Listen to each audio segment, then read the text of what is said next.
नमस्कार दर्शक बंधु मु रुचिपी हो आज चैनल आपण मान स्वागत जन।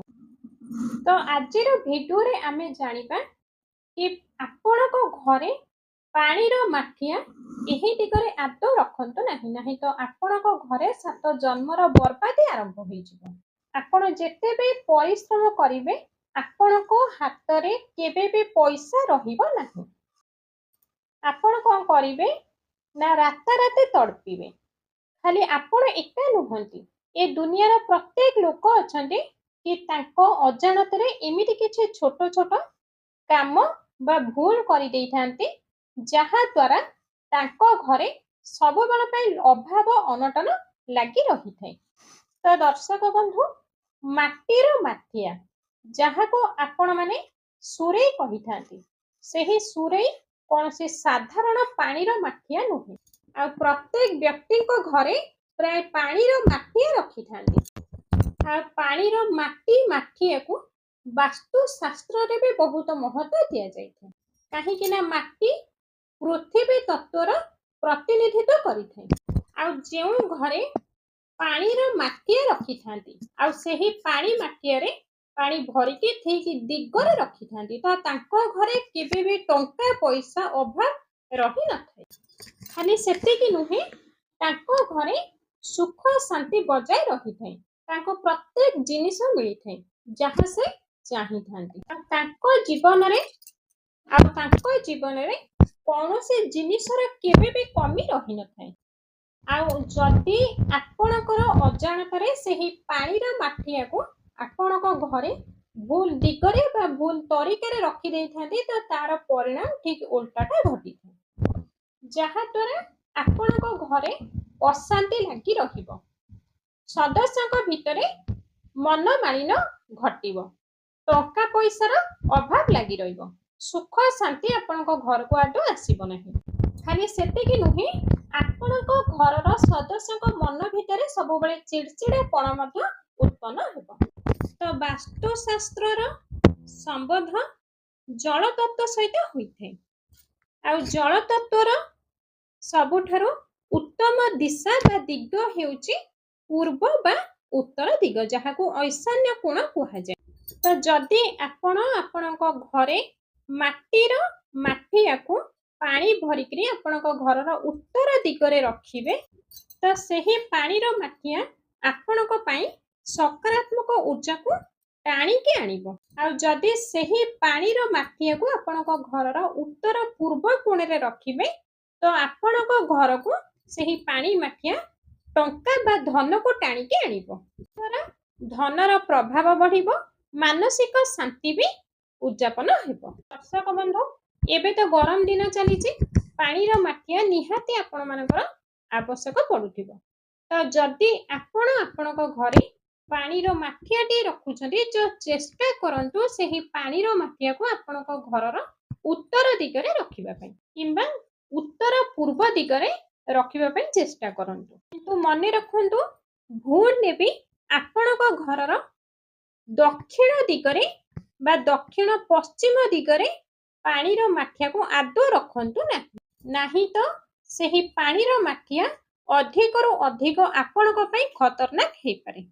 वास्तु आ मान्यता अनुसार एही दिग स्थिरतार होइथे। जदि आपणको घरर दक्षिण दिगरे आपण पानीर माठिया रखिबे तो आपणको घरे आर्थिक स्थिति कमजोर हेबाकू लागिबो। तो आपण माने ध्यान रखिबे आपणको घरे जो पानीर माठिया रखिछन्ती सेही माठिया रे सब बेले ताजा पानी भरिबा पई। अनेक लोक अछन्ती कोन करन्ती ना गोटिए थर पानी रे माठिया भरि देइथांती दिन पर दिन 8 दिन 15 दिन पर्यंत पी थांती। एमिति भूल आदौ करिवे नाही। पानी माठिया जेउ स्थान रे रखिबे सेही स्थान को सब बेले स्वच्छ रखिबे सफा सुतरा रखिबे नाही तो सेही पानी को जदि आपण माने बा आपणकर परिवार रो सदस्य माने पी थांती तो आपणको शरीर रे एहा नकारात्मकता शक्ति सृष्टि कराई थे। स्वच्छता सफा सुतरा ही धन को आकर्षित करिଥାଏ। सब बेले नकारात्मक शक्ति को आकर्षित करिଥାଏ। दरिद्रता को ଆକର୍ଷିତ କରିଥାଏ। ଏହି କଥାକୁ ଆପଣମାନେ ଧ୍ୟାନ ରଖିବେ କି ଆପଣଙ୍କ ଘରର ପାଣି ମାଠିଆକୁ କେବେ ବି ଖାଲି ରଖିବେ ନାହିଁ। ଏମିତି ବି ବହୁତ ସାରା ଲୋକ ଅଛନ୍ତି ଯେତେବେଳେ ପାଣି ମାଠିଆରେ ପାଣି ଭରିକି ରଖିଥାନ୍ତି, ପାଣି ଶେଷ ହୋଇଯାଏ ତ ପୁଣି ଥରେ ପାଣି ଭରିବା ପାଇଁ ବହୁତ ଡେରି କରିଦେଇଥାନ୍ତି। ଏହିପରି ଭୁଲ ଆପଣମାନେ ଆଦୌ କରିବେ ନାହିଁ, କାହିଁକି ନା ଏହା ବହୁତ ଅଶୁଭ ମନାଯାଇଥାଏ। ଆପଣଙ୍କ ଘରର ଆର୍ଥିକ ସ୍ଥିତିକୁ ଅଟକାଇ ଦେଇଥାଏ। ମାଠିଆରେ ଆପଣ ପାଣି ଭରିକି ରଖୁଛନ୍ତି, ସେହି ପାଣି ମାଠିଆକୁ ସବୁବେଳେ ଘୋଡ଼େଇକି ରଖିବା ବହୁତ ଜରୁରୀ ହୋଇଥାଏ। କଥାକୁ ସବୁବେଳେ ଧ୍ୟାନ ରଖିବେ, ଯେଉଁ ପାଣି ମାଠିଆରେ ଆପଣମାନେ ପାଣି ଭରିକି ରଖୁଛନ୍ତି, ଯଦି ସେହି ପାଣି ମାଠିଆ ଅଚାନକ ଭାଙ୍ଗିଯାଏ ତ ଭୁଲରେ ବି ସେହି ପାଣି ମାଠିଆକୁ ଆପଣ ପୁନର୍ବାର ବ୍ୟବହାର କରନ୍ତୁ ନାହିଁ। ତୁରନ୍ତ ସେହି ପାଣି ମାଠିଆକୁ ଆପଣଙ୍କ ଘରୁ ବାହାର କରିଦିଅନ୍ତୁ, ପୁଣି ନୂଆ ପାଣି ମାଠିଆ ଆଣିକି ବ୍ୟବହାର କରନ୍ତୁ। ସବୁବେଳେ ଗୋଟିଏ କଥାକୁ ମନେ ରଖିବେ କି ଭଙ୍ଗା ଟୁଟା ପାଣି ମାଠିଆ ନକାରାତ୍ମକତା ଏବଂ ଦରିଦ୍ରତାକୁ ଆମନ୍ତ୍ରଣ କରିଥାଏ। କଥାକୁ ଧ୍ୟାନ ରଖିବେ, ଯେତେବେଳେ ପ୍ରତି ସକାଳୁ ଆପଣମାନେ ପାଣି ମାଠିଆରେ ପାଣି ଭରୁଛନ୍ତି ତ ସେହି ସମୟରେ ଆପଣଙ୍କର ମନକୁ ସ୍ୱଚ୍ଛ ରଖିବେ, ଆପଣଙ୍କର ଭାବନାକୁ ଉତ୍ତମ ରଖିବେ। ପାଣି ଭରିବା ସମୟରେ ମନରେ କୌଣସି ଅହଙ୍କାର ଆଣିବେ ନାହିଁ କି ମନରେ କୌଣସି କ୍ରୋଧ ଆଣିବେ ନାହିଁ, କାହିଁକି ନା ଯଦି ଏହିଭଳି ଭାବନା ରଖିକି ଆପଣ ମାଠିଆରେ ପାଣି ଭରିବେ ତ ସେହି ପାଣିରେ ମଧ୍ୟ ସେହିପରି ଭାବନା ଆସିଯାଇଥାଏ। ସେହି ପାଣିକୁ ଯିଏ ବି ପିଇବେ ସେହି ବ୍ୟକ୍ତିଙ୍କ ଦେହର ଶରୀରରେ ବି ସେହିପରି ନକାରାତ୍ମକତା ପ୍ରଭାବ ପଡ଼ିଥାଏ। ସବୁ କଥାର ଆପଣମାନେ ଖାସ କରି ଧ୍ୟାନ ରଖିବା ଉଚିତ। ଆଉ ଯଦି ଏହି ସବୁ ଛୋଟିଆ ଛୋଟିଆ କଥାର ବିଶେଷ କରି ଧ୍ୟାନ ରଖାଯାଏ, ସାଧାରଣ ରୂପରେ ଦେଖାଯାଉଥିବା ମାଟିର ମାଠିଆ ଆପଣଙ୍କ ଘରକୁ ସୁଖ, ଶାନ୍ତି, ସମୃଦ୍ଧି, ଧନ ଦୌଲତ ନେଇକି ଆସିବ। ବନ୍ଧୁ, ଏବେ ଆମେ ଆପଣଙ୍କୁ ଯେଉଁ ତଥ୍ୟ ଜଣାଇବୁ ତାକୁ କେବେ ବି ଆପଣ କେବେ ସ୍ୱପ୍ନରେ ବି ଭାବି ନଥିବେ, କାହିଁକି ନା ପାଣି ମାଠିଆରେ ଭରୁଥିବା ପାଣି କେବଳ ଥଣ୍ଡା ପାଣି ପିଇବାର ବସ୍ତୁ ନୁହେଁ, ଏହା ଆମ ଘରର ବାସ୍ତୁକୁ ସନ୍ତୁଳନ କରିବାର ବସ୍ତୁଟିଏ। ଏହା ଆମ ଘରର ଊର୍ଜାକୁ ସନ୍ତୁଳନ କରୁଥିବା ବସ୍ତୁଟିଏ। ଅଯଥା ଖର୍ଚ୍ଚ ହେବା ଆରମ୍ଭ ହୋଇଯିବ। ଖାଲି ସେତିକି ନୁହେଁ ଦର୍ଶକ ବନ୍ଧୁ, ଆପଣଙ୍କ ଘରର ସଦସ୍ୟଙ୍କ ଭିତରେ ଅନେକ ପ୍ରକାରର ରୋଗ ସୃଷ୍ଟି ହେବା ସହିତ ଅନେକ ପ୍ରକାରର ବାଧା ବିଘ୍ନକୁ ସାମ୍ନା କରିବାକୁ ପଡ଼ିଥାଏ। ଆପଣଙ୍କ ଜୀବନରେ ଅନେକ ପ୍ରକାରର ସମସ୍ୟା ଧୀରେ ଧୀରେ ଆସିବାକୁ ଆରମ୍ଭ ହୋଇଯିବ, ଯାହାଦ୍ୱାରା ଆପଣଙ୍କ ଘରେ ପୁରା ନକାରାତ୍ମକତା ଘେରିଯିବ। ସେଥିପାଇଁ ଆପଣଙ୍କ ଘରେ ସମସ୍ୟା ପରେ ସମସ୍ୟା ଧୀରେ ଧୀରେ ସୃଷ୍ଟି ହେବାକୁ ଲାଗିବ। କେବଳ ଗୋଟିଏ ମାଟିର ମାଠିଆ ଯାହାକୁ ଆପଣ ଖରାଦିନେ ଥଣ୍ଡା ପାଣି ପିଇବାରେ ବ୍ୟବହାର କରିଥାନ୍ତି, ସେହି ମାଠିଆ ହିଁ ଯଦି ଆପଣମାନେ ଆପଣଙ୍କ ଘରର ଭୁଲ ଦିଗରେ ରଖିଦେବେ ତ ସେହି ପାଣିର ମାଠିଆ ହିଁ ଆପଣଙ୍କ ଜୀବନକୁ, ଆପଣଙ୍କ ଘରକୁ ପୁରା ବର୍ବାଦ କରିକି ରଖିଦେଇଥାଏ। ଆପଣ କେବେ ସ୍ୱପ୍ନରେ ବି ଭାବି ପାରିବେ ନାହିଁ। ତ ଦର୍ଶକ ବନ୍ଧୁ, ସାବଧାନ ହେଇଯାଆନ୍ତୁ।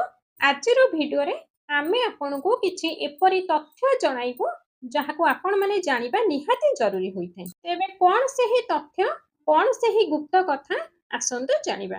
କିନ୍ତୁ ଜାଣିବା ପୂର୍ବରୁ ଆପଣଙ୍କୁ ରିକ୍ୱେଷ୍ଟ, ଭିଡ଼ିଓଟିକୁ ଶେଷ ଯାଏଁ ଦେଖନ୍ତୁ।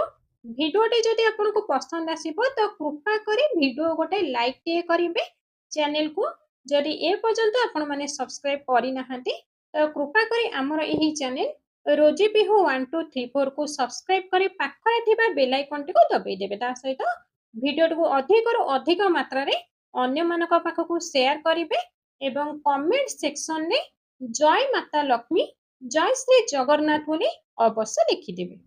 ତ ଆପଣମାନେ ଧ୍ୟାନ ରଖିବେ, ଆପଣଙ୍କ ଘରେ ଯେଉଁ ପାଣିର ମାଠିଆ ରଖିଛନ୍ତି ସେହି ମାଠିଆରେ ସବୁବେଳେ ତାଜା ପାଣି ଭରିବା ପାଇଁ। ଅନେକ ଲୋକ ଅଛନ୍ତି କ'ଣ କରନ୍ତି ନା ଗୋଟିଏ ଥର ପାଣିରେ ମାଠିଆ ଭରି ଦେଇଥାନ୍ତି, ଦିନ ପରେ ଦିନ 8 ଦିନ 15 ଦିନ ପର୍ଯ୍ୟନ୍ତ ପିଇଥାନ୍ତି। ଏମିତି ଭୁଲ ଆଦୌ କରିବେ ନାହିଁ। ଆଉ ପାଣି ମାଠିଆ ଯେଉଁ ସ୍ଥାନରେ ରଖିବେ ସେହି ସ୍ଥାନକୁ ସବୁବେଳେ ସ୍ୱଚ୍ଛ ରଖିବେ, ସଫାସୁତୁରା ରଖିବେ, ନାହିଁ ତ ସେହି ପାଣିକୁ ଯଦି ଆପଣମାନେ ବା ଆପଣଙ୍କର ପରିବାରର ସଦସ୍ୟମାନେ ପିଇଥାନ୍ତି तो आपणको शरीर रे यह नकारात्मकता शक्ति सृष्टि कराइथाय। सबबेले नकारात्मक शक्ति को आकर्षित करिथाय, दरिद्रता को आकर्षित करिथाय। एही कथा को आपण माने ध्यान रखिबे कि आपणको घरर पानी माटिया को केबे भी खाली रखिबे नाही। एते भी बहुत सारा लोक अछंती जेतेबेले पानी माटिया रे पानी भरी की रखि थांती, पानी शेष होई जाए तो पुणी थरे पानी भरिया पई बहुत डेरी कर देई थांती। एही परी भूल आपण माने आदौ करिबे नाही, काहेकि ना एहा बहुत अशुभ माना जाइଥାଏ। आपणको घरर आर्थिक स्थिति को अटकाई देइଥାଏ। माठियारे आपण पानी भरी की रखुचंती, सेही पानी माठिया को सबुबेले घोड़ेई की रखिबा बहुत जरूरी होइଥାଏ। कथा को सबुबेले ध्यान रखिबे, जेउ पानी माठियारे आपण माने पानी भरी की रखुचंती, जदि सेही पानी माठिया अचानक भांगी जाए तो भूल भी सेही पानी माठिया को आपण पुनर्बार व्यवहार करंतु नहीं। तुरंत सेही पानी माठिया को आपणको घरु बाहर कर दियंतु, पुणी नुआ पानी माठिया आनिकी व्यवहार करंतु। सबुबेले गोटे कथा को मने रखिबे कि भंगा टूटा पानी माठिया नकारात्मकता एवं दरिद्रता को आमंत्रण करिଥାଏ। कथा को ध्यान रखिबे, जेतेबेले प्रति सखाळु आपण माने पानी माठिया रे पानी भरुचंती तो सेही समय रे आपणकर मन को स्वच्छ रखिबे, आपणकर भावना को उत्तम रखिबे। पानी भरिबा समय रे मनरे कोनोसी अहंकार आनिबे नाही कि मनरे कोनोसी क्रोध आनिबे नाही, काहेकि ना जदि एही भली भावना रखिकी आपण माठिया रे पानी भरिबे तो सेही पानी रे मध्य सेही परी भावना आसी जाइଥାଏ। सेही पानी को जिए भी पीबे सेही व्यक्ति को देहर शरीर रे भी सेही परी नकारात्मकता प्रभाव बढ़ी थाए। सब कथार आपण माने खास करी ध्यान रखिबा उचित। आ जदि एही सब छोटिया छोटिया कथार विशेष करी ध्यान रखा जाए, साधारण रूप में देखा जाउथिबा माटीर माठिया आपणको घर को सुख शांति समृद्धि धन दौलत नहीं कि आसीथे। सब बंधु एबे आमे आपण को जो तथ्य जणाइबो ताको केबे भी आपण केबे स्वप्न रे भी भाबी नथिबे, काहे कि ना पानी रे भरुथिबा माठिया बा पानी माठिया केवल ठंडा पानी पीबार वस्तु नुहे। एबे आपण मानक मन रे भी गोटे प्रश्न आसुथिबो कि मात्र जहाँ को आमे सामान्य पानी माठिया भाबुचे सेही पानी माठिया किपरि आम घरर ऊर्जा को संतुलन करि पारिथे। जेउ घरे पानीर माठिया को दक्षिण दिगरे किंबा दक्षिण बा पश्चिम कोण रे रखी थांती तो सेही घरे केबे भी धन तिष्टि पारि न थाए। आपण माने केबे भाबिचंती कि आपण माने तो परिश्रम परे परिश्रम करूचंती, किंतु पैसा कोन पई आपणको हाथ रे रहु नै। आपणको घरे अचानक अधिकांश कोन होउची ना अजथा खर्च बढ़िबारे लागिची। आपणको घरे आपणकर सदस्यଙ୍କର कोनोसी अजणा बेमारी धारी जाउची। तो आपण जदि आपणको घरे पानीर माठिया रखिछंती आ सेही पानीर माठिया को जदि आपणको घरर दक्षिण किंबा पश्चिम कोणरे रखिछंती तो बदलै कि देखंतु आपणको घरे किपरि उन्नति आसीबाको लागि। आपण जदि आपणको घरर दक्षिण किंबा पश्चिम कोणरे पानीर माठिया को रखिछंती तुरंत सेही पानीर माठिया को उठाई नै आपणको घरर उत्तर पूर्व कोणरे रखंतु, देखिबे ताहार प्रभाव आपणको परिवार उपरे पड़िबाको लागिबो। आपणको घरे उन्नति हेबाको लागिबो। आपणको घरर प्रत्येक सदस्यଙ୍କ मन शांत हेबाको लागिबो। आपणको घरे केबे भी लड़ाई झगड़ा हेबो नाही। अनेक लोक अछंती कि पानीर माठिया को नेकी तांको रोषेई घरे रखि देई थांती, जहा द्वारा रोषेई घरर गरम पानी उपरे प्रभाव पड़ी थाए। तो एपरी भूल आदौ आपण माने करंतु नाही। पानीर माठिया को सबुबले स्टैंड रे रखंतु। माठियार आख पाखरे अईठा बासन पकाई की रखंतु नाही, काहे कि ना पानी होउची शुद्धतार प्रतीक होइथे। जेउठी स्वच्छता थाए सेठी उन्नतिर मार्ग खोली थाए, घरर उन्नति होइथे एवं सकारात्मकता शक्ति उत्पन्न होइथे। तो बंधु एबे आसंतु जानिबा पानी माठियार किछि विशेष उपाय ଯାହାକୁ ଆପଣାଇବା ଦ୍ୱାରା ଆପଣଙ୍କ ଘରକୁ ସୁଖ ଶାନ୍ତି ସମୃଦ୍ଧି ଧୀରେ ଧୀରେ ଆସିବା ଷ୍ଟାର୍ଟ ହୋଇଯିବ। ଏହାର ପ୍ରଥମ ଉପାୟ ଆସନ୍ତୁ ଜାଣିବା। ଉପାୟଟି ହେଉଛି ସବୁଠୁ ପ୍ରଥମେ ଆପଣଙ୍କ ଘରେ ଯଦି ପାଣିର ମାଠିଆ ରଖିଛନ୍ତି ତ ସେହି ମାଟିର ପାଣି ମାଠିଆରେ ସବୁବେଳେ ସ୍ୱଚ୍ଛ ପାଣି ଭରିକି ରଖନ୍ତୁ। ଚେଷ୍ଟା କରନ୍ତୁ କି ପ୍ରତିଦିନ ସକାଳ ସମୟରେ ହିଁ ପାଣି ଭରିବା ପାଇଁ। ଆଉ ବହୁତ ସାରା ଲୋକ ଅଛନ୍ତି କି ତାଙ୍କ ଘରେ ପାଣିର ମାଠିଆରେ ସନ୍ଧ୍ୟା ସମୟରେ ପାଣି ଭରିଥାନ୍ତି, ରାତ୍ରି ସମୟରେ ପାଣି ଭରିଥାନ୍ତି, ଯାହାକି ଅଶୁଭ ହୋଇଥାଏ ଏବଂ ନକାରାତ୍ମକ ଶକ୍ତିକୁ ଡାକି ଆଣିଥାଏ। ମାନେ ଯେତେବେଳେ ବି ପାଣି ଭରୁଛନ୍ତି ପାଣି ମାଠିଆରେ ତ ଧ୍ୟାନ ରଖନ୍ତୁ ସବୁବେଳେ ସକାଳ ସମୟରେ ହିଁ ପାଣି ଭରନ୍ତୁ। ସପ୍ତାହକୁ ଥରେ କମ୍ ସେ କମ୍ ସେହି ପାଣିର ମାଠିଆକୁ ଭଲସେ ସଫା କରନ୍ତୁ। ଭଲସେ ସଫା କରିକି ଧୋଇକି ରଖନ୍ତୁ। ଯଦି ସମ୍ଭବ ହେଉଛି ତ ଆପଣଙ୍କ ଘରେ ଯେଉଁଠି ପାଣି ମାଠିଆ ରଖିଛନ୍ତି ସେହି ପାଣି ମାଠିଆ ପାଖରେ ଗୋଟିଏ ତୁଳସୀର ଗଛଟିଏ ଅବଶ୍ୟ ଲଗାନ୍ତୁ। ଏହା କ'ଣ ହୋଇଥାଏ ନା ଆପଣଙ୍କ ଘରର ମାହୋଲକୁ ଆହୁରି ସକାରାତ୍ମକ ଉର୍ଜା ଉତ୍ପନ୍ନ କରାଇଥାଏ। ତ ଦର୍ଶକ ବନ୍ଧୁ, ଆପଣମାନେ କେବେ ଭାବିଛନ୍ତି କି ପୁରୁଣା କାଳର ଲୋକମାନେ ମାଟିର ମାଠିଆ ବା ସୁରେଇକୁ କ'ଣ ପାଇଁ ଆପଣାଇଥାନ୍ତି? ଆଜିକାଲି ଦୁନିଆରେ ବହୁତ ସାରା ଇଲେକ୍ଟ୍ରୋନିକ ଜିନିଷ ବାହାରିଲାଣି, ଏପରିକି ଆକ୍ୱାଗାର୍ଡ, ଫ୍ରିଜ୍ ବାହାରିଲାଣି, ଫିଲ୍ଟର ବି ବାହାରିଲାଣି, କିନ୍ତୁ ଏତେ ସବୁ ଥାଇ ମଧ୍ୟ କ'ଣ ପାଇଁ କିଛି କିଛି ଲୋକ ପାଣିର ମାଠିଆକୁ ତାଙ୍କ ଘରେ ରଖିଥାନ୍ତି? ପାଣି କେବଳ ଶରୀରର ଶୋଷ ମେଣ୍ଟାଇବା ପାଇଁ ନୁହେଁ, ବରଂ ଏହା ଜୀବନରେ ପାଣିକୁ ନିଜ ଭିତରେ ବି ସମାହିତ କରିବାର କ୍ଷମତା ରଖିଥାଏ। ସେହି ଜାଗାର ଚାରି ଦିଗକୁ ସକାରାତ୍ମକ ଉର୍ଜା ଖେଳାଇଥାଏ, ଯେଉଁ ଦିଗରେ ପାଣି ସ୍ୱଚ୍ଛ ଭାବରେ ରହିଥାଏ। ପାଣି ରଖିବାର ସ୍ଥାନ ଶୁଭ ହୋଇଥାଏ, ଶାନ୍ତ ହୋଇଥାଏ, ସ୍ୱଚ୍ଛ ହୋଇଥାଏ, ମନର ପ୍ରଭାବ ବଢି ଯାଇଥାଏ। କିନ୍ତୁ ଯଦି ସେହି ସ୍ଥାନ ଅଶୁଭ ହୋଇଥାଏ, ଯେଉଁ ସ୍ଥାନରେ ଆପଣ ପାଣିର ମାଠିଆ ରଖିଛନ୍ତି, ତ ଧୀରେ ଧୀରେ ଆପଣଙ୍କ ଘରେ ନକାରାତ୍ମକତା ଶକ୍ତି ଖେଳି ଯାଇଥାଏ। ଆପଣଙ୍କ ଘରର ପ୍ରତ୍ୟେକ କାର୍ଯ୍ୟ ବିଗିଡ଼ିବାକୁ ଲାଗିଥାଏ। ଦର୍ଶକ ବନ୍ଧୁ, ଆସନ୍ତୁ କିଛି ସଂକେତ ଜାଣିବା କି ଯେଉଁ ସଂକେତ ଦ୍ୱାରା ଆପଣ ଜାଣିପାରିବେ କି ଆପଣଙ୍କ ଘରର ପାଣି ଠିକ୍ ସ୍ଥାନରେ ରଖାଯାଇ ନାହିଁ। ଆପଣଙ୍କ ଘରେ ଲଗାତାର ପଇସାର କମି ଲାଗି ରହିଥାଏ।